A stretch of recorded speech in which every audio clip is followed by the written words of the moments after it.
Eden izmed mojih priljubljenih mentorjev, učiteljev, Warren Buffett, je nekoč dejal, da je razlika med uspešnimi ljudmi in zelo uspešnimi ljudmi v tem, da zelo uspešni ljudje rečejo ne skoraj vsemu.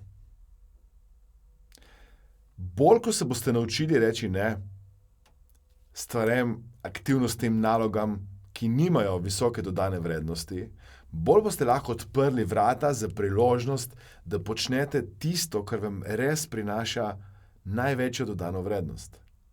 Če želite narediti preboj, premik naprej proti svojim ciljem in sanjam, če bi radi tudi vi postali zelo, zelo, zelo, zelo, zelo uspešni, se naučite reči ne. Kajti s tem lahko rečete da. Hvala, ker všečkate, delite, komentirate inspirativne misli, ki jih dobivate. Upam, da so vam koristne. Komaj čakam, da se vidimo na naslednji.